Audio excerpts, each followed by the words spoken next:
Estamos aqui começando a nossa primeira conversa do ciclo de conversas com o mercado editorial, que a Feira do Livro está organizando em parceria com a Secretaria da Cultura e da Economia Criativa da Prefeitura de São Paulo. Nessas 3 conversas, a gente convidou expositores da Feira do Livro, né, que é esse festival literário que a gente realiza no mês de junho, no Corpus Christi, durante o feriado de Corpus Christi. A gente organiza esse festival literário a céu aberto, que conta com mais de 150 expositores. E a gente convidou 3 desses expositores para virem aqui dividir os segredos industriais com a gente, contar um pouco da história, orientar, dar informações sobre quem quer empreender, quem está afim de começar algum tipo de negócio na área do livro, né? E hoje a nossa conversa é sobre economia circular, que é esse conceito, né, de reciclar, de reaproveitar, de reusar os recursos econômicos, os bens de consumo. E o sebo é a melhor ilustração, né, dessa bela ideia que é a economia circular, né? Porque você, entre as tantas generosidades que o livro tem, essa de ser um objeto que pode ser passado de geração para geração, né? As pessoas gostam de reclamar do preço do livro, mas às vezes a gente se esquece que ele dura 100 anos, né? O que a gente gasta num exemplar de um livro pode ficar para os nossos netos. E quando não fica, os nossos netos vendem para um sebo os nossos livros, né, Maria? Tudo bem com você? Exatamente. Eu queria apresentar a vocês aqui a Maria Guimarães. Ela é jornalista, ela é cientista também, ela é 1000 coisas na vida, tradutora, e também se estabeleceu como livreira, como dona do Sebinho da Elô, que é um sebo adorável que tem aqui na cidade de São Paulo, no bairro de Mirandópolis, e que foi criado de maneira incrível. A história do nascimento desse sebo é linda, como tantas histórias por trás de livrarias e sebos, né? Já vou passar a palavra para a Maria, fiquem tranquilos, mas eu queria anotar isso, né? Que o sebo e a livraria, em geral, são dos estabelecimentos comerciais, digamos assim, que mais refletem a personalidade dos seus donos, né? Mais refletem uma história, uma paixão, né? Uma vida inteira, né? E o seu duplamente, vamos dizer assim, ou triplamente. Quer contar para a gente como nasceu o Sebinho da Elô, Maria? Posso contar, Paulo. Mas primeiro, agradecer pelo convite de estar aqui e agradecer também por essa incrível feira que você criou. O Sebinho, a gente deu sorte, né? Quando o Sebinho abriu em fevereiro, faz 2 anos e meio, e logo no primeiro ano de existência, a gente já participou da Feira do Livro, isso foi 2023, e este ano a gente participou da nossa terceira Feira do Livro. A gente se sente muito privilegiado de poder fazer parte dessa história que está tão importante para a cidade de São Paulo, e é sempre uma oportunidade incrível estar lá.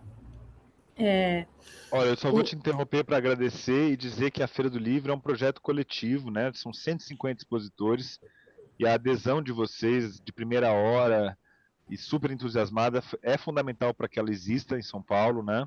Então é um evento realizado pelo povo do livro, né? Pelo pessoal que faz isso em São Paulo, e é uma honra muito grande ter você entre os nossos expositores. Só lembrando, gente, que nem sempre os sebos participam de feiras, né? É uma tendência mais contemporânea. Tradicionalmente, quem participa das feiras de livros são as editoras, majoritariamente, e algumas livrarias maiores. Então, um sebo do porte do Sebinho da Elô estar na Feira do Livro é uma situação é, nova, uma situação mais rara que eu queria, enfim, a Maria vai contar para a gente um pouquinho. É verdade. Bom, então, o surgimento do sebo. O sebo, ele surgiu de um projeto conjunto com a minha mãe, Heloísa Ian, que era tradutora e editora, e tinha milhares e milhares de livros na casa dela, o que definia muito o espaço dela. Ela precisava de muito espaço. E ela começou a sonhar com essa ideia de ter um sebo, não assim, uma coisa era não precisar ter todos os livros dentro da casa dela, e a outra era se encontrar e poder conversar, trocar uma ideia com pessoas que quisessem livros. Isso era o principal. E a gente começou a pensar nesse projeto juntos. Cada pessoa por um lado, né? Minha mãe muito nessa coisa do encontro em torno do livro, e eu queria que fosse um espaço de encontro, que fosse um espaço de troca de ideias.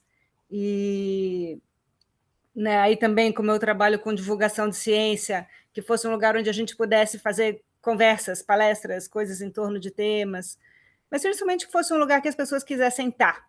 Esse, para mim, era um ponto central. E foi um projeto que ficou meio que estacionado, ninguém tinha tempo nem dinheiro para se envolver nisso, e até que a minha mãe subitamente morreu em 2020. Nossa, dois, e a gente faz 3 anos.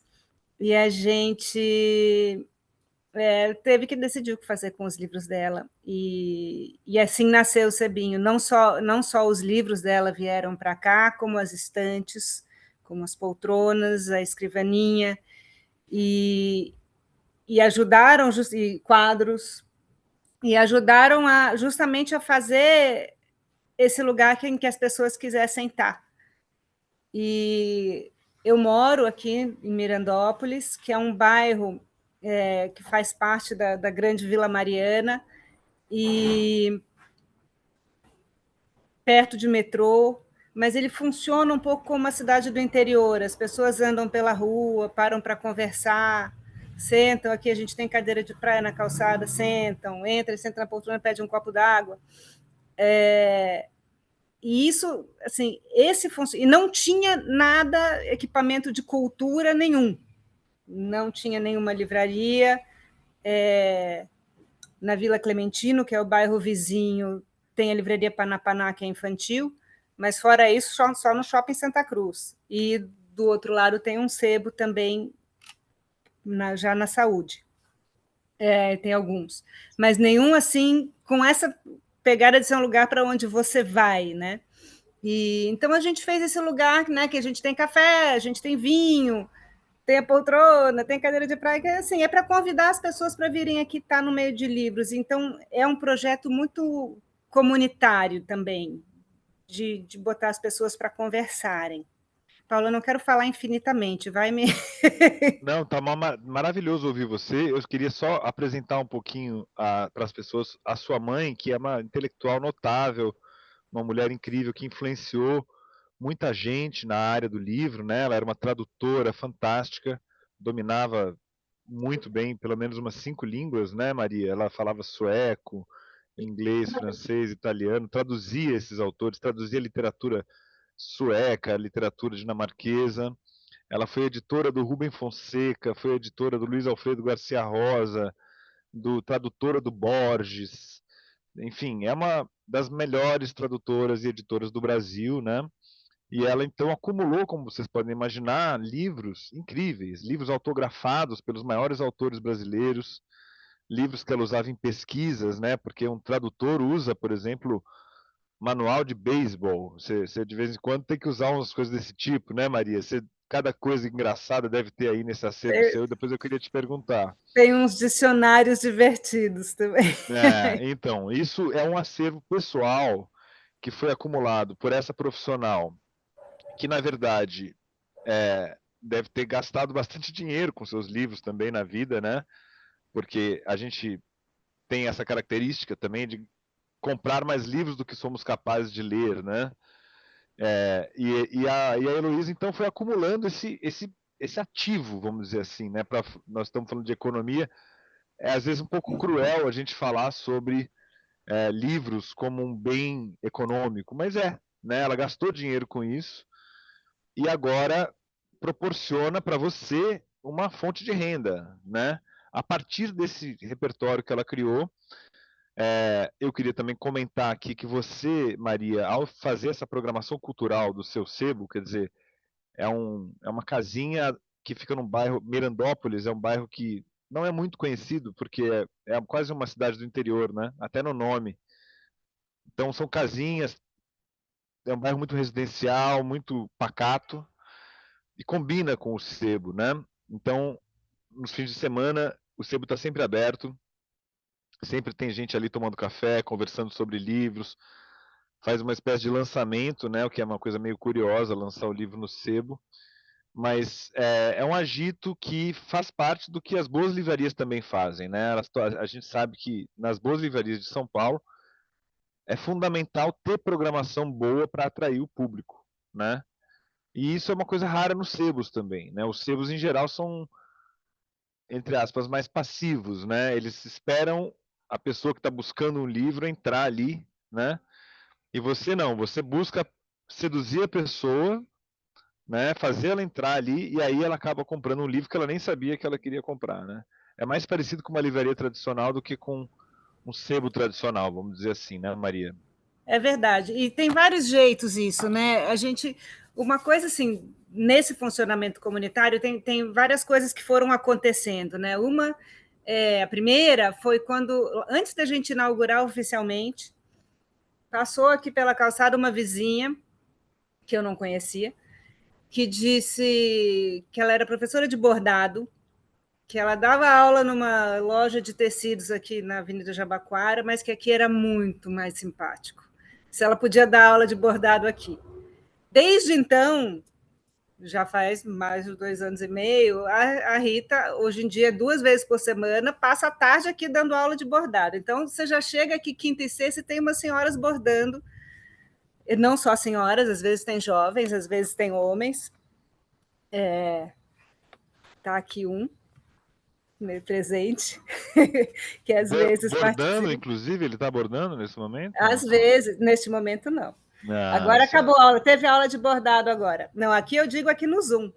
Ah, certo, entendi. Então pode estar bordando, porque está com a câmera Pode estar, fechada. está com a câmera Exato, fechada. exato. E aí, então, tem isso. Então, elas vêm aqui, ficam bordando, tomam um café, às vezes compram um livro.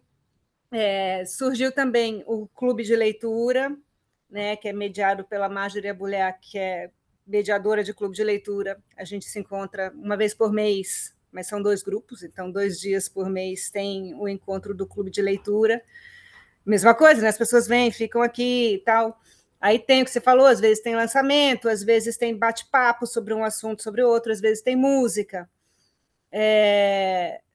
Tudo isso a gente vai fazendo de uma maneira bastante artesanal e comunitária, de certa maneira, né? A gente, sei lá, quando tem lançamento de livro, às vezes, por exemplo, às vezes vêm autores que me procuram para fazer lançamento aqui, que publicaram por editoras pequenas, que aí não tem um esquema assim de eu conseguir comprar os livros. Eu só consigo comprar livro de editora quando é uma situação não burocrática, porque, né, não tenho distribuidora, essas coisas que as grandes livrarias têm. Então, às vezes, o autor chega aqui com 30 livros. E aí o autor me diz: eu paguei 47 por cada exemplar e eu quero vender por 51. E aí, como é que você faz, né? Eu vou falar, não, vou ficar com 40% desse valor, com 50% do valor, eu não vou fazer isso. Eu falo, então tá, então a gente racha a margem de lucro. Então, a gente vai fazendo as coisas de uma maneira comunitária. Quando tem música, eu digo, ó, eu não estou contratando músicos, eu estou abrindo um espaço na calçada, porque é o que tem aqui é pequenininho, para fazer música. Então tá, então eu não vou contratar, mas eu vou pedir para quem estiver presente fazer um Pix voluntário conforme quiser. Então a gente vai fazendo as coisas e isso realmente vai funcionando, vai trazendo as pessoas para estarem aqui, né, para ficar lendo aqui. Tem gente que chega, posso ler aqui? Né? Justamente esse nosso amigo que às vezes borda, ele gosta de vir ler, ele traz o livro que ou ele comprou aqui ou não comprou aqui, tanto faz, vem, senta aqui, bate papo, conhece alguém. Muitas vezes acontece isso, né? As pessoas se encontram e começam a conversar e descobrem um interesse em comum, e, enfim, as trocas vão acontecendo e, enfim, o ambiente que os livros proporcionam, mesmo que o tema não seja livro, o ambiente que isso proporciona atrai as pessoas e conduz a um jeito de estar, eu acho. Sem dúvida, isso bate muito, Maria, com o que dizem as pesquisas na França, particularmente, que livrarias, em geral, qualificam um bairro.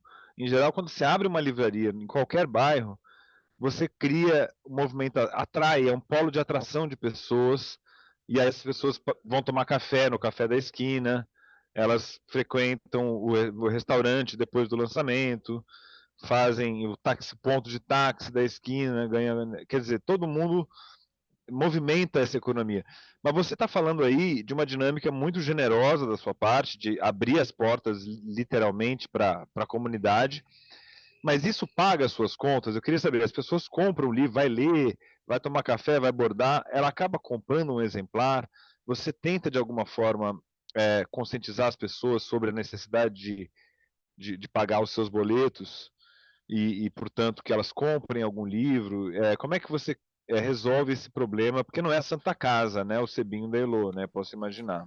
Exatamente, isso é uma questão. Eu tento, sim, muitas vezes eu digo, às vezes, por exemplo, as pessoas querem um desconto.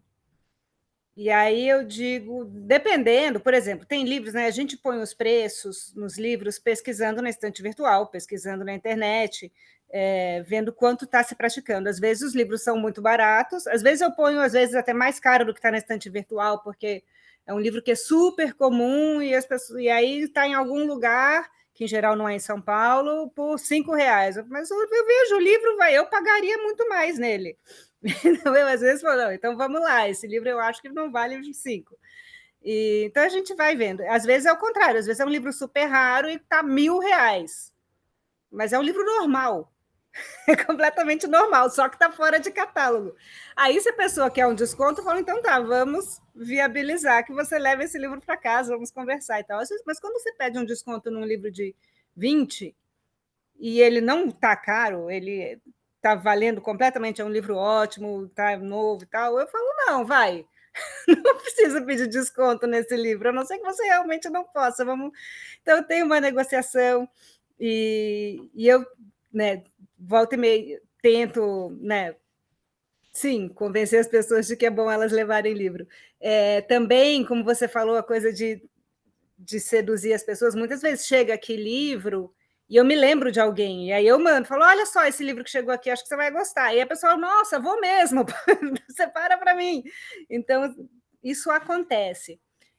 Sobre pagar as contas, tem dois lados aí, né? Um é que a gente poderia ter uma movimentação maior, né? Por exemplo, quando a gente abriu, a gente tentou entrar na estante virtual.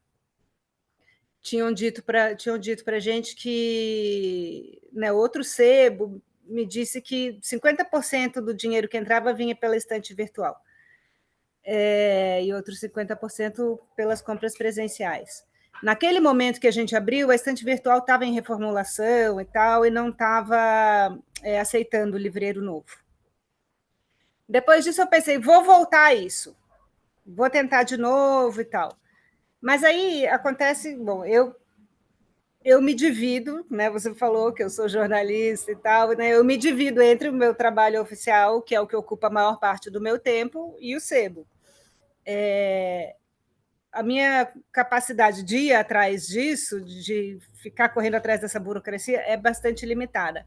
Então, eu acabei que ainda não consegui entrar na estante virtual. Eu conto com vendas presenciais e com pessoas que telefonam para a gente, que manda recado por WhatsApp, que manda recado pelo Instagram.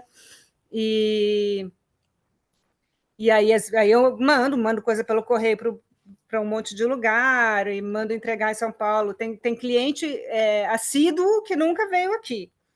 E a gente vai, né, manda, e a gente já sabe o que ele gosta, quando chega alguma coisa a gente avisa.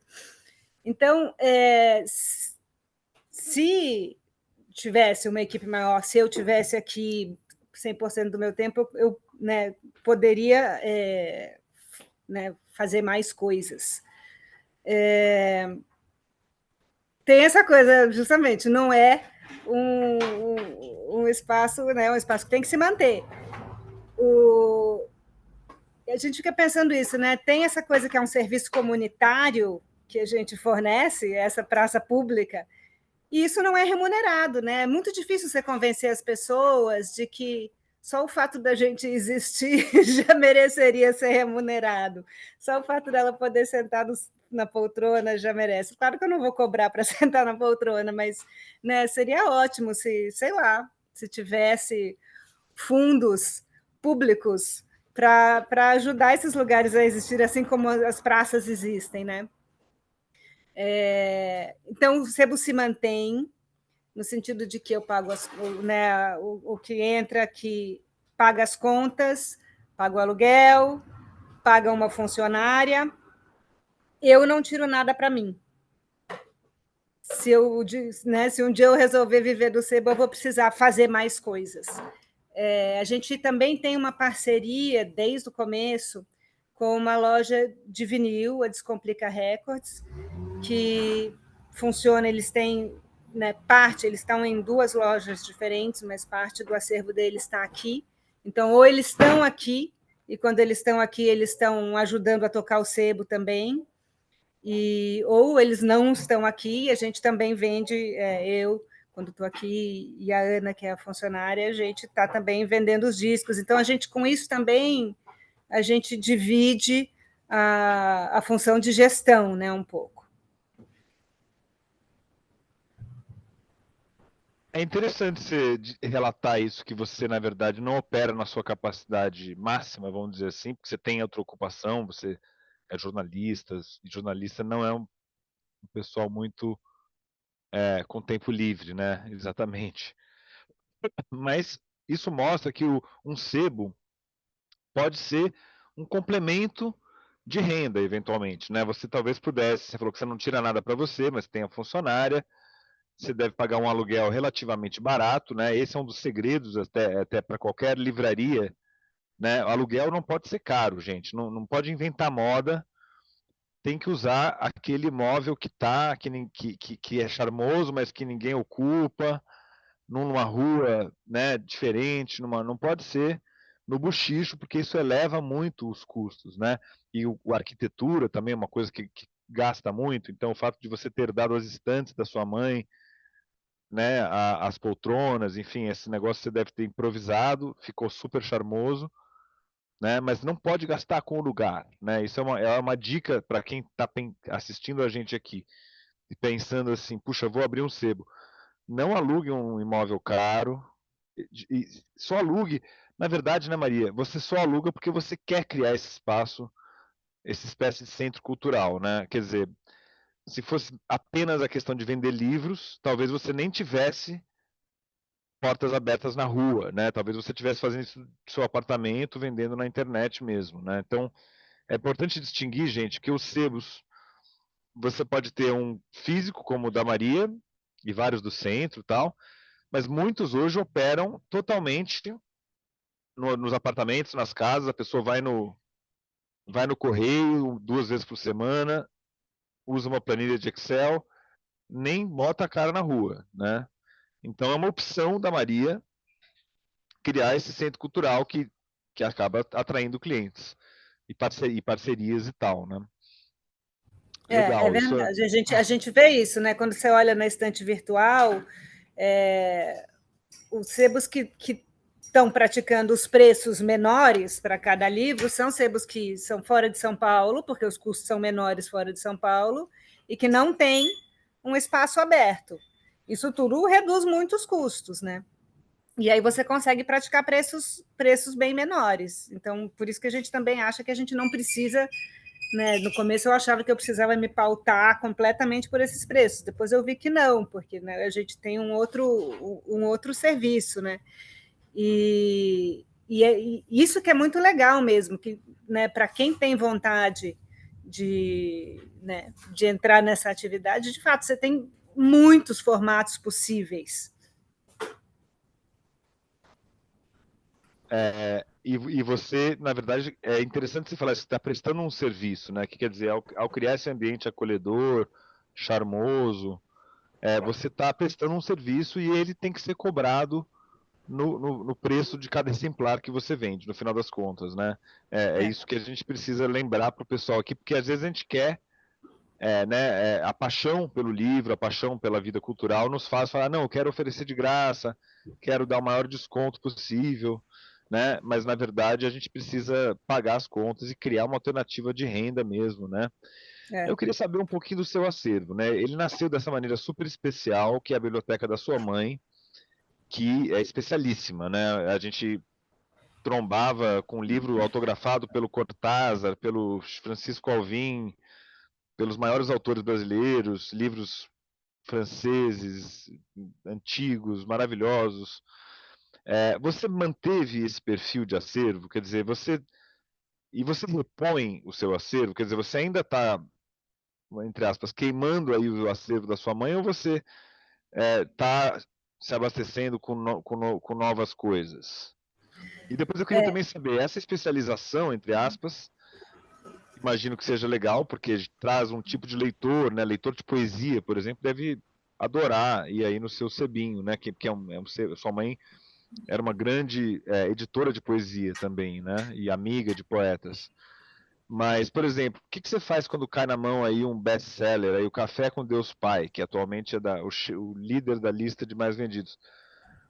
Eu já ouvi dono de sebo falando, cara, o que pagava as contas era os 50 tons de cinza, entendeu? Você tem que vender esse negócio aí também, as pessoas estão lendo, fecha o olho e vende, assim. Queria saber, desculpe sem preconceito aqui, mas nós estamos falando de recortes e de qualidade literária também, né?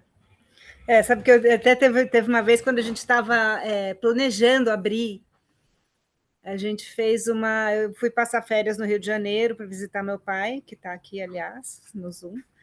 E a gente foi visitar algumas livrarias pequenas para conhecer, perguntar como funcionava, um pouco de pesquisa ali de como funciona. E aí, eu lembro que era uma bem bacana, e tinha uma que tinha assim, estava apagado, mas tinha uma estante escrito Espiritismo. E aí eu fui perguntar, eu falei assim, cadê? Eu vi que está meio apagado, não tem mais a estante de Espiritismo. Qual que é a ideia? Tem que ter, não tem que ter, né? Justamente, porque é um mundo do qual eu não entendo nada. Então, como é que eu não sei nem saber, eu não sei se um livro espírita é bom ou não é, não sei, né? Não tenho esse conhecimento. É bom para quem lê essa categoria. E aí ele me disse: tem que ter porque as pessoas procuram. Neste momento acabou, mas tem que ter. E aí, então, a gente começou com o acervo da minha mãe, justamente, que tem essa coisa muito especial. E aí tem essas, né? Tem muita poesia, muita coisa bacana de poesia. Tem muito policial, ela gostava muito de policial. Enfim, tem uma variação muito grande de coisas. Não tinha uma amiga minha que me ajudou no começo aqui, ela disse assim: a única coisa que não tem é autoajuda. E religião. Religião até tinha alguma coisa, tinha de pesquisa, né? Tinha Bíblia, Torá, tinha várias coisas que são de pesquisa, que eram de pesquisa para tradução. Mas depois, então a gente ainda tem bastante coisa dela, muita coisa saiu, inclusive na Feira do Livro saiu muita coisa mais especial nos anos, né, nos 3 anos que a gente participou. A gente tem uma estantezinha aqui, onde eu vou pondo as coisas que eu não quero vender, que são as coisas que têm umas dedicatórias mais especiais. Várias com dedicatórias eu vendo, mas tem uns que eu seleciono e aos poucos eu vou vendo. Só para E fazer inveja nas pessoas, né? Só para criar. não, eu digo, Já pode vi sentar aqui esses. e ficar lendo, pode ficar à vontade, mas tem uns que eu ainda não desapego. Mas outras bem preciosas eu já desapeguei. E até teve histórias engraçadas com isso. Mas depois disso, foi chegando muito livro. Eu não, né, para reposição a gente não compra livro, que é uma coisa que é muito comum, né? Compra, as pessoas estão se mudando, você vai e compra, e os livreiros que são muito experientes vão lá, avalia aquele lote, o que vale a pena, o que não vale a pena, quanto dá para pagar, quanto não dá para pagar. Isso é uma atividade que é super interessante e super importante. A gente, justamente como a gente ainda funciona né, sem muita margem de manobra, eu não tenho como comprar ainda. Mas as pessoas trazem, às vezes eu fico meio desesperada, porque eu falo, tem mais gente querendo se livrar de livro do que comprar livro, e eu fico um pouco desesperada. Mas as pessoas se mudam e precisam abrir espaço, e as pessoas cada vez moram em lugares menores, e as pessoas perdem algum familiar e tem uma biblioteca para se desfazer, então chega muito livro. E a gente então tem essa entrada que é muito viva, né? Que é o que as pessoas têm, o que as pessoas, né, querem passar adiante, o que as pessoas leram. E eu descobri que varia muito, então chega muita coisa de que eu não gosto, mas eu aos poucos, né, a gente vai vendo aqui o que as pessoas procuram. Então, quando chega um lote, a gente logo vê as prioridades. As prioridades são o que as pessoas procuram muito e o que eu gosto muito, o que são bons, que eu considero bons livros. Espera aí, que está fechando o sebo nesse momento, já vai parar o barulho. Enquanto eu falo que... É a nossa sonoplastia especial da nossa conversa, hoje o sebo fechando. O A sebo porta fechando. Pronto, a Ana baixou aqui a porta de aço e a Cris, então faz um barulhinho, mas não tem problema. Agora, daqui a pouco elas fecham a outra e acabam. Então, às vezes, então a gente faz isso. Então, isso aqui é uma coisa que muita gente procura, ou isso aqui são livros ótimos. Tem, por exemplo, tem um carroceiro que passa aqui todo dia, e ele, às vezes, passa aqui e fala, Maria, tenho livros. Aí, às vezes, me dá aquela, ai, meu Deus, vem aquelas coisas super empoeiradas e caindo aos pedaços, e, enfim, livros religiosos que não são a minha prioridade.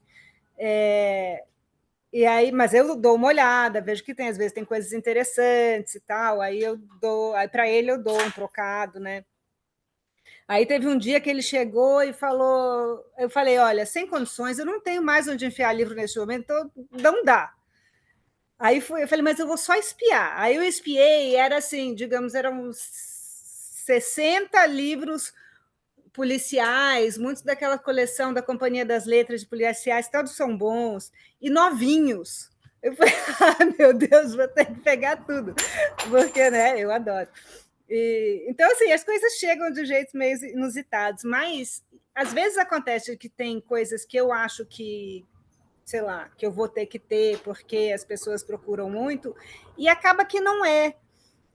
Sei lá, por exemplo, tinha o tal do Pai Rico, Pai Pobre, que muita gente procurava. Várias vezes, aí não tinha. Aí começou a chegar agora o Pai Rico, Pai Pobre, e ninguém mais procura.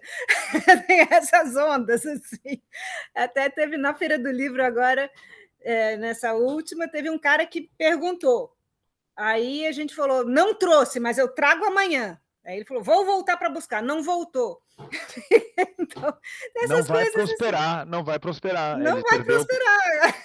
Perdeu a oportunidade, Mas isso é divertido, né, Maria? Porque raios uma pessoa vai procurar no seu sebo, que é um sebo especializado em poesia, em literatura estrangeira, enfim, o livro Pai Rico, Pai Pobre. E, de alguma forma, atender esse cara é importante de alguma maneira, né? Assim, a gente está brincando aqui, mas não só pelo negócio, né? Porque as pessoas, de fato, estão lendo livros, né? Os best-sellers são, afinal de contas, os mais vendidos, né? Mas também porque se você se dispõe a criar um ambiente de acolhimento, é para todos os leitores, né? A gente não pode ser seletivos desse ponto de vista.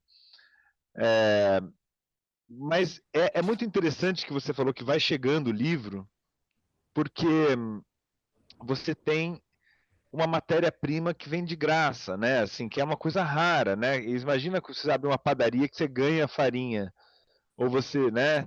Então, tem essa beleza a economia circular, porque não só você pode vender o seu livro usado, né? Você precisa fazer uma limpa na sua biblioteca, você pode vender, ou você pode financiar um pouco da sua aposentadoria usando a biblioteca que se acumulou ao longo da vida, né? Você pode fazer uma retirada dessa grande poupança literária que você fez, né? Mas você pode também incorporar esses livros que são doados, né? Por grandes leitores. Imagino que amigos da sua mãe, que eram também como ela, grandes intelectuais te dão de presente livros incríveis, Sim. da mesma qualidade, né, dos livros que você começou aí. Então, isso é uma coisa muito generosa do mercado dos sebos, né? Quem abre um sebo Isso. em geral, ele passa a ser aquele carinha da turma, para quem todo mundo doa um livro, né? Você acaba virando o rato de biblioteca, né? Isso é muito legal. Porque aí isso mostra realmente que às vezes uma biblioteca que você fala, puxa, aqui não vai dar, eu não vou conseguir com os meus livros extrair o meu ganha-pão. E na verdade esse pão ele se multiplica de verdade, né? Quando você abre o sebo. Mas diga, desculpa. Isso, e é muito precioso mesmo, assim, é legal porque tem uma variação muito grande, né, das coisas que chegam. Então, tem as pessoas do bairro, tem pessoas com hábitos de leitura muito diferentes do meu, e tem as pessoas que são os amigos da minha mãe, os meus amigos, e que têm livros excelentes, e que aí mantém um pouco essa curadoria inicial, que é importante também a gente manter essa cara. E essas coisas que a gente chama de boa literatura são as coisas que as pessoas procuram mais, Paulo. É uma maravilha. Sei lá, os autores russos procuram muito. Algumas coisas de poesia. Manuel de Barros é uma coisa que não é possível ter aqui, porque chega e sai. Tem algumas coisas que realmente que a gente já sabe, que chegou, a gente nem põe na estante, porque a gente já sabe que vai sair. Clarice E Lispector, né? Imagino que a Clarice Clarice Lispector. Lispector é um inferno, nunca tem. As pessoas estão sempre procurando. Nunca... Quando chega, sai na mesma hora. Uhum, É uma uhum, maravilha. Guimarães Rosa sai na mesma hora. É muito legal de ver isso. Assim, essas coisas se mantêm. Helena Ferrante, né? Tem coisas mais uhum, recentes também, né? Que saem uhum. muito rápido. O que a gente faz também, então, para ter uma circularidade aí para doação, né? Muitas pessoas, né, fazem doação e pronto. Mas a gente também faz um esquema que, à medida a gente anota o doador de tudo, e à medida que vai vendendo, a gente vai anotando o que vendeu, e 30% do valor que a gente arrecadou vira crédito. Então, muita gente chega aqui e pergunta quanto eu tenho de crédito. Ah, então vou levar isso aqui, isso aqui. Então, ainda tem uma coisa que circula, assim. Oh, Tem, é mais uma camada de economia circular, então, é porque uma economia você circular, cria uma coisa, quase uma moeda própria do Sebinho. Daqui a pouco uma você está moeda própria. emitindo papel moeda. Isso. O Ives, que é um frequentador nosso, que é um amigo muito querido. Ele chegou aqui, logo que a gente abriu também, ele chegou aqui porque leu uma reportagem no jornal. E ele mora na Vila Madalena e não dirige, é longe. Mas ele toda semana vem aqui e ele é a economia circular em pessoa. Ele vem aqui uma vez por semana, aí, em geral, ele traz livros que ou ele pega, né, da biblioteca dele, então ele traz e doa, ou tem um outro sebo de que ele gosta muito, Desculpe a Poeira, ele gosta muito, então ele vai lá e aí ele compra livros no Desculpe a Poeira e traz às vezes para mim, tendo lido no meio do caminho ou não, porque ele Uma, achou que eu ia gostar. mais Ele uma é, camada ele é, de economia ele é a circular. economia circular personificada. Aí ele traz para cá e a gente põe à venda. E aí o Ives ele sempre tem crédito, porque ele traz coisas ótimas, ele sempre tem crédito. Então, toda vez aí ele vem, aí ele vê quanto ele tem de crédito, aí ele leva alguma coisa que eu não sei se ele vai dar para o Desculpe a Poeira. Uma coisa que ele faz também é que ele frequenta muito, ele é muito amigo de artesãos dali do Beco do Batman. Então, ele compra coisas, tem várias coisas aqui de artesãos do Beco do Batman que ele traz de presente para gente, que fazem parte da alma do Sebinho. Mas ele fala: vi um livro sobre gravuras, vou levar para o meu amigo gravurista. E aí ele usa o crédito dele para levar o presente para o amigo gravurista. E assim, a economia circular em pessoa, que é maravilhoso. E outra parte, só mais uma outra parte da economia circular e comunitária que a gente pratica aqui é ter produtos que sejam de negócios do bairro. Então, bom, tem o bistrô, né, que nasceu, que brotou do sebo, que é do João, meu marido, né, produz mousse de chocolate que a gente tem aqui. Aí a gente tem uns biscoitos, que é uns biscoitos artesanais que um casal faz, a gente tem aqui. A gente tem, às vezes eu pego uns bolinhos numa confeitaria do bairro, tem queijo de um empório do bairro que eu tenho aqui. Tudo isso eu tenho uma margem de lucro muito pequena com essas coisas, porque são lojas que estão vendendo essas coisas, elas me fazem um pouco de desconto, porque também não pode fazer muito, e eu racho a margem de lucro. Ganho muito pouco com isso, mas estou promovendo, fazendo uma rede de comércio artesanal do bairro. Sensacional, é quase um esquema de pirâmide até, eu diria, né? Que você está organizando. Não, mas é muito legal e muito bonito Não estou isso, ficando porque rica com o esquema de pirâmide. mas realmente é uma delícia e tem ali até um pouco mais adiante na rua um café de esquina que tem umas tortinhas de frango e umas coisas. Então realmente é um lugar, é um passeio gostoso de fazer no fim de semana. Pessoal, a gente está se aproximando do final da nossa live daqui a pouco. Quem quiser fazer perguntas para Maria, quem tiver curiosidades, eu queria perguntar uma coisa, Maria. Muito bacana tudo isso que você está nos contando, mas a administração em si, como é que é a burocracia? Porque os produtos também chegam sem nota fiscal, certo? Não, Você, chegou. né, você tem que fazer um controle rigoroso do seu acervo para não vender uma coisa na internet e depois não tem como entregar. Você precisa fazer essa contabilidade ainda mais com esses créditos aí que você gera em favor do IVES e dos outros benfeitores do SEBIN. Como é que você faz essa? Você tem que ter um doutorado em Excel para conseguir administrar, porque esse é um Eu tenho problema muitas que planilhas. toda livraria tem o problema da gestão, né? Isso é um problema. As livrarias tradicionais elas têm um problema mais grave, que elas têm que acertar com as editoras, né? Então, isso você não tem que fazer.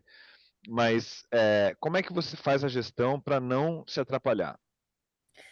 Isso é bem difícil. Sabe que no começo eu até eu fiz umas parcerias, poucas, né, com a editora Cambalache, para ter livros em consignação. Depois eu descobri justamente que essa parte de gestão é enlouquecedora e assim, mesmo assim, vender pequena, mas você tem que ficar sempre com isso na cabeça e é muito difícil. Então agora as coisas quando eu tenho um livro novo eu compro. Eu pego e compro, mas nunca muito, né? Eu compro 5 livros e pronto. Quando por algum motivo eu preciso ter aquele livro, é um livro que eu amei ler e eu vou recomendar para todo mundo, então eu compro isso, eu faço. Um livro que eu gosto muito, eu E aí pego e você compro compra um. direto da editora com Compro 50% de desconto. com 50, com 40, por 30, depende da editora. Tem editoras que eu não consigo, que só vende por distribuidora. E aí você Então, vende com qual margem esse livro que você comprou? Porque também quando. o leitor que entra num sebo talvez não esteja disposto a É, pagar o preço cheio de um livro ainda que novo, né? Como é que você é, trabalha essa questão do eu, preço do livro novo? eu explico, isso eu explico que livro novo a gente vende com preço de livro novo, porque esse né, custa fazer, eu não vou ficar passando a perna nas livrarias e nas editoras. Então, os livros que eu compro novos, eu vendo com preço de novo, quase sempre. Às vezes, por algum motivo, faço algum desconto. É, o Clube do Livro, quando a gente faz todo mês, eu vejo, dependendo da editora, justamente algumas editoras eu consigo e outras não, eu vejo quem quer e eu tento comprar, e aí, dependendo do desconto, que eu consigo, eu dou um desconto para o pessoal do clube de leitura, porque aí é uma venda em bloco ali, né? Então, E tem quantos frequentadores do clube de leitura?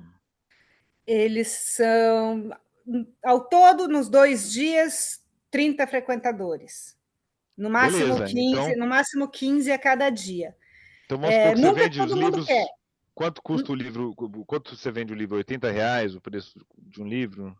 Por aí. Então, você vê, hoje, por exemplo, hoje eu encomendei livros para o próximo encontro do clube. Era uma editora com a qual eu nunca tinha tratado, deu certo, e aí eles me deram 30%. E o livro cheio, ele é R$ 79,80, eu acho. E aí me deram 30%, dá 55 e alguma coisa, e eu resolvi, então, eu disse para o pessoal do clube que eu dou 15% de desconto para eles. Então, vai sair 64 para o pessoal do clube. Se eu vender para outras pessoas que não são do clube, que não é essa venda em bloco, aí eu vendo pelo preço cheio, porque eu acho que é justo. Sim. A não ser em caso que a pessoa fala. Eu tenho muito uma coisa assim de ser. Né? Com livro novo é diferente, porque a pessoa pode comprar em qualquer lugar. Quando são livros mais. Né, que eu tenho aqui, que você não encontra por aí e tal, às vezes é isso, às vezes é um livro que está super caro, porque é raro e tal, mas eu vejo que a pessoa, nossa, eu estou procurando esse livro há tanto tempo, nossa, eu preciso muito, eu quero muito, mas não posso pagar R$ 600. Eu falo, então vamos lá, quanto é que você pode pagar? Vamos, né? Mas livro novo é diferente, que você vai Não, mas conseguir. comigo você não foi tão boazinha assim, não. Você não falou, não me perguntou quanto eu podia pagar, Eu não não. te Quando vendi nada, que era uma fortuna. Mas me conta como você faz a administração. Você precisa de ter Ah, contador bom, você então, eu precisa tenho ter conta. Não, Como é que você se eu, organiza eu tenho financeiramente? contador, o contador é para a parte de folha de pagamento, de imposto, essas coisas o contador resolve. Aí tem uma empresa de emissão de nota fiscal. As coisas que eu compro com nota fiscal. Nota fiscal emitida para o Sebinho, para poder prestar contas. Um sebo, ele pode ser MEI, e E isso é o mais MEI, né? simples. Sim, Ele é sim, MEI. sim. Eu não posso ter MEI, eu pessoalmente não posso ter MEI, porque eu, como jornalista, sou pessoa jurídica. E eu já tenho outra empresa. Você não pode ter uma MEI se você já tem outra empresa. Uhum. Então, aqui tem que ser uma empresa, né, empresa, microempresa normal. Optante pelo O que tem, simples. isso. O que tem mais burocracias que uma MEI. Então, eu Sim. preciso emitir nota fiscal de tudo que eu vendo. Eu não entrego nota fiscal para ninguém, ninguém pede nota fiscal. Mas eu preciso emitir nota fiscal de tudo. Então, eu tenho um contrato pago todo mês por um sistema de emissão de nota fiscal. Quem faz isso é a Ana, que é a funcionária. A gente tem um sistema, a gente trabalha em 5x2. A gente abre de quarta a sábado, e terça a Ana trabalha em casa, emitindo nota fiscal, atualizando o acervo. A gente faz uma coisa que é ao contrário. Se eu tivesse na estante virtual, eu teria que ter todos os meus livros catalogados para poder estar na planilha da estante virtual. A gente não dá conta ainda disso. Teria que ter um esforço de catalogação gigante para conseguir dar conta disso. Então, o que a gente faz é o contrário Mas você disso. talvez pudesse ter uma parte do seu catálogo na estante virtual. Não é obrigatório que você coloque todos os livros, certo? Isso, Só deixando certo, claro aqui, porque, por exemplo, você pode ter certo. um sebo com 1.000 livros e colocar só 100 na estante virtual, né? Isso. E alguns donos de sebos que eu conheço, por exemplo, o próprio Ricardo, que é dono do Desculpe a Poeira, que é Desculpa. um ótimo sebo aqui também de São Paulo, eu sei que ele coloca no estante virtual aquilo que ele sabe que vende bem na estante virtual. E tem É, coisas que ele sabe que vai vender bem na loja, porque, por exemplo, um livro de arte, um livro bonito de fotografia, estante virtual dificilmente aquilo vai ter saída, é, mas se você expõe ele ali bonito na loja, então a estante virtual exatamente. ela não é Você um pode usar. espelho, ela não é um espelho do acervo, né? Ela pode ser um recorte do acervo, né? Tem gente também que diz que prefere não pôr livro muito barato na estante virtual, porque nem vale a pena o trabalho de botar no envelope, no correio, não sei o quê. Então, que só põe os livros que vale a pena o Então, isso eu esforço te de vender. Então, perguntar. tem os dois Mas jeitos. e qual que Ou é você põe os muito baratos. qual que é o modelo de livro, assim, o carro-chefe, vamos dizer, aquele livro que você ganha, que a relação custo-benefício da venda para você é melhor? Por exemplo, é o livro que custa R$ 50, que é um livro normal, livro. Qual é o Os livros entre seu. 30 e R$ 50 são os que rodam melhor, Sei. porque dá uma boa margem para a gente e as pessoas compram. Né, E a sua os que valem funcionária. entre 30 e R$ 50. Mas o que a gente faz, então, a gente faz muito o contrário. Depois que a gente vende, a gente cataloga o que a gente já vendeu, para a gente ter o registro daquilo e emitir a nota fiscal. Então a Ana fica muito catalogando o livro que a gente vendeu na semana passada. Veja só, é uma coisa que mais uma vez, é no passado, né? Vocês atuam no passado. Mas a Ana, então, é essa funcionária sua única funcionária, como você falou. Ela é registrada em carteira ou ela é, Ela é registrada em PJ? carteira. Ela é Então você registrada em paga carteira. encargos trabalhistas Sim. E todas as obrigações, né? Sim. E ela, imagino que ela faça de tudo, porque numa empresa tão pequena você não tem como ter uma Tudo. especialização. Mas o que ela faz, assim, vamos dizer, qual é o coração das funções dela, né? É essa coisa de trabalhar no Excel. Pensando numa pessoa aqui que queira, por exemplo, abrir um sebo a partir da sua biblioteca pessoal, que é uma pessoa que não tem domínio do Excel, por exemplo. A pessoa precisa contratar alguém que saiba Excel. É isso? Convém, convém. Ou Né? você vai aprender Excel, ou você vai contratar alguém que sabe. Eu, por exemplo, se eu precisar aprender a emitir nota fiscal, eu vou. Mas no caso foi o João, que tem mais essa cabeça, que ensinou a Ana. E eu, hoje, se você me mandar emitir uma nota fiscal, eu não sei emitir. Assim, a hora que a Ana não trabalhar mais aqui, ela vai ter que me ensinar, ela vai ter que ensinar a pessoa que vai suceder ela, porque, né, é isso, você tem que. Agora, aqui tem isso, né? Eu fico pensando, a gente precisa, não dá para ser, no caso, como a pessoa que é funcionária tem que fazer tudo, eu não posso ser muito inclusiva na minha vaga, porque a pessoa precisa conseguir abrir e fechar a porta de aço. A pessoa precisa carregar a caixa de livro. Não, mas isso é Precisa uma ter disposição de varrer o chão. Mas isso é uma característica das pequenas empresas, né? É mais difícil cumprir requisitos de acessibilidade, por exemplo, numa empresa em que você realmente, a pessoa tem Tem que que fazer fazer de tudo. tudo, isso é uma coisa que acontece. Mas vamos recapitular os seus custos, então. Pessoal, lembrando que quem quiser fazer pergunta, por favor, levanta a mão e a gente passa a Isso. palavra. Daqui a pouco a gente está encerrando.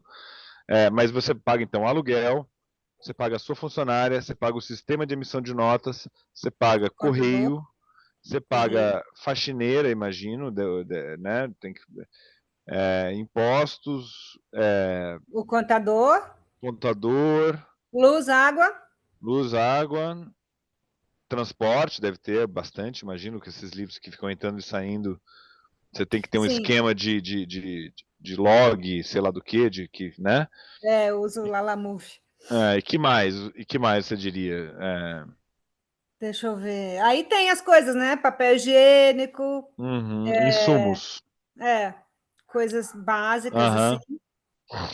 e sabão. Aliás, também faz parte das coisas que a gente vende, que tem os bordados da bordadeira e uma moça que faz cosméticos naturais aqui no bairro, que também foi bem comunitário. Ela foi aos poucos ela foi aumentando a comissão que ela me dava, enquanto o que entrava para ela compensava, ela foi aumentando a comissão. Legal. Mas, enfim, os E custos ele são fica esses. aberto, e você fica de portas abertas quantos dias por semana, em que Eu horários? fico quarta a sábado, então 4 dias, das 11 às Uhum, 7. uhum, E aí é isso, quando sábado é o dia que eu fico aqui, que eu estou dedicada aqui. Nos outros dias, muitas vezes, ou eu não estou, ou eu estou na uhum. redação, ou eu estou aqui, mas é um escritório coletivo. Fica o Luciano lendo o livro dele, eu no meu computador, a Ana fazendo o trabalho dela. Mas às vezes acontece mesmo assim, de eu estou aqui, a Ana está atendendo alguém, e eu estou no computador, mas aí eu vejo que chegou alguém, eu pergunto se quer um café, eu levanto, vou, faço café, volto, e a gente vai dividindo as funções assim. E domingo não abre. Domingo não abre, domingo é dia de ficar em casa de pijama. E a Ana, ela trabalha de segunda a Ela sábado, trabalha de terça a sábado, ela tem de domingo terça a e segunda sábado. de folga. Perfeito. Isso é uma coisa também de todo mundo que tem livraria, assim como restaurante, tem que trabalhar no fim de semana, tem que Tem que trabalhar. trabalhar, né? Enfim, muitas vezes o sábado costuma ser o dia forte de qualquer Nossa, o livraria. sábado é É, animadíssimo. é, O filho fica abandonado no sábado, coitado. é, Ou ele é. fica aqui. Isso é uma coisa também em Mirandópolis. Uma das atividades de sábado é ficar jogando bola e andando de skate aqui na frente do sebo.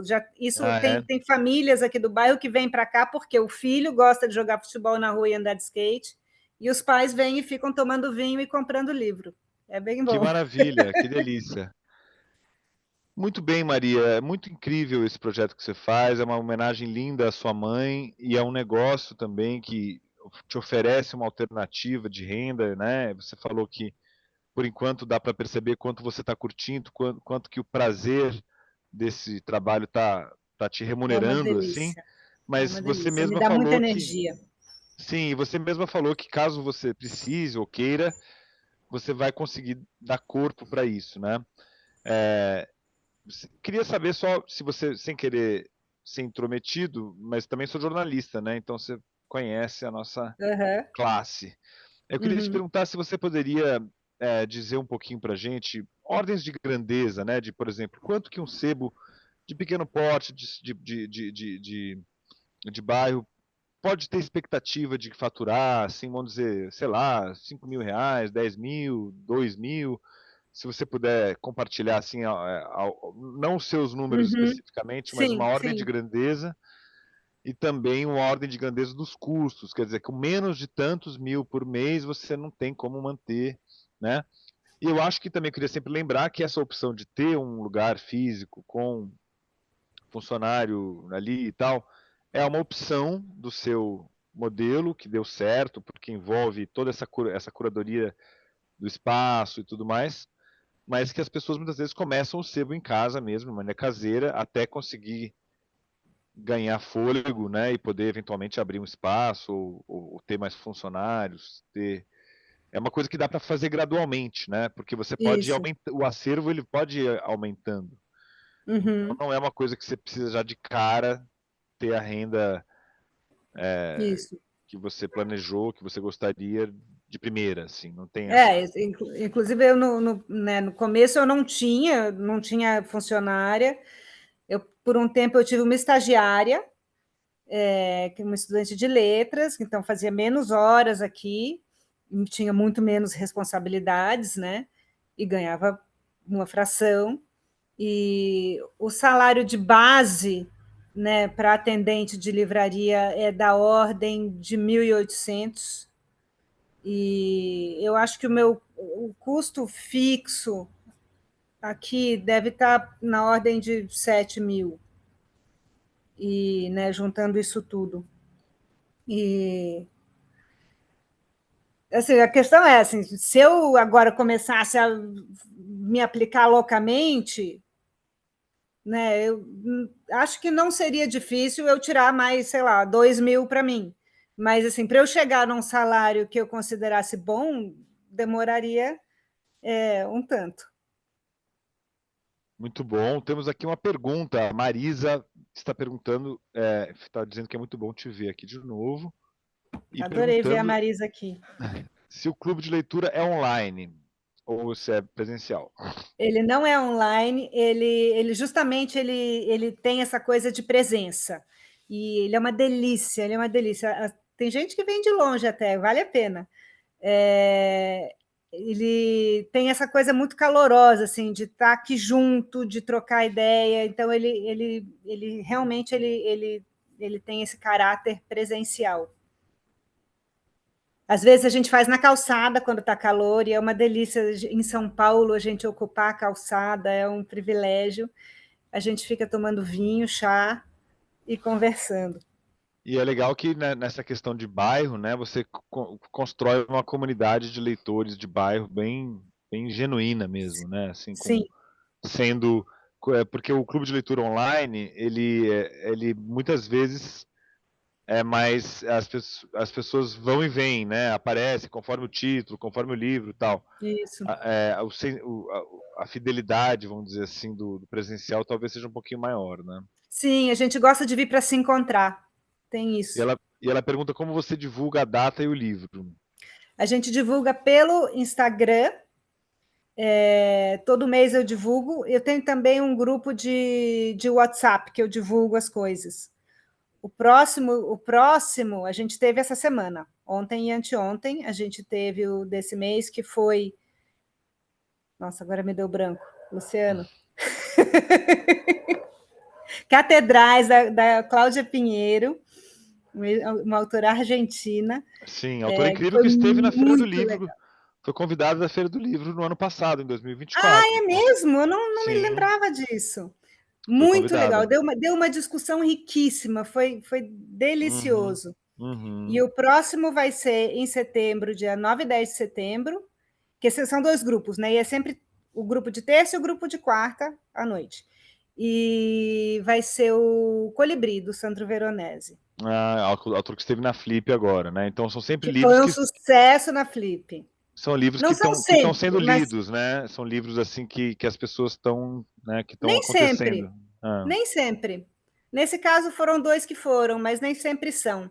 São os livros uhum. que a Marjorie gosta. E aí a Marjorie é quem organiza, então ela que organiza, então, né, as inscrições são feitas com ela, e ela então tem uma taxa paga para ela e ela me paga uma comissão conforme o que ela recebe. E os livros você vende e aí Os você. livros, muitas vezes as pessoas ou têm, ou compram em outro lugar, ou compram Kindle, enfim, tem várias, né? As Então pessoas, a mas participação não obriga a não compra do obriga. livro na sua mão. Não obriga. Eu gostaria Uhum. muito que as pessoas comprassem comigo, mas muitas, por Não, exemplo, mas né, pô, podia fazer, né? Podia fazer aí podia. um modelo aí, ajustar para que É, você seja também remunerada por esse trabalho, né? eu estava hoje pensando nisso. Como é que eu faço para estimular mais as pessoas? Esse, por exemplo, dessa vez agora são 10 pessoas para o mês que vem, 10 pessoas quiseram o livro comigo. Uhum. Seria legal se fosse mais, mas eu Legal, ainda vamos não fazer uma descobri o campanha. Vamos fazer essa campanha. A gente compartilhou aqui o Instagram do Sebinho, né? Eu vou lembrar, pedir para Muito vocês obrigada. seguirem aí, que é o @sebinho.mirandópolis. E eu ia te perguntar, então, aproveitando essa deixa, sobre a divulgação, essa parte de você que é jornalista, você, enfim, sabe fazer os posts no Instagram, fazer tudo isso. Mas e uma pessoa que não tenha, por exemplo, a habilidade de comunicação, que queira abrir esse Sebinho, mas que tenha que ser. Você tem alguma recomendação? O Instagram Aju é importante para um negócio É de bairro? importante. É Mesmo para um muito negócio de bairro? importante, mesmo para um negócio de bairro. Inclusive porque você tem que anunciar as coisas, né? É, e muitas vezes chega livro, eu mando, tem esse grupo de WhatsApp, que eu, né, quem pede, entra no grupo de WhatsApp onde eu só anuncio, né, o que vai ter de evento, tem um outro que eu só anuncio, de vez em quando eu ponho foto de livro que chegou. Mas, em geral, muitas vezes é pelo Instagram. E eu, gente do bairro, eu posto um livro que chegou no Instagram, 5 minutos depois tem alguém dizendo, reserva que eu estou indo aí. Ah, Então, assim, essa dinâmica no Instagram funciona. Mas, às vezes, nem precisa uma coisa sofisticada. Semana passada eu reparei que eu tinha feito vários posts, aí você faz um vídeo, você tenta falar uma coisa, você tenta escrever uma coisa elaborada.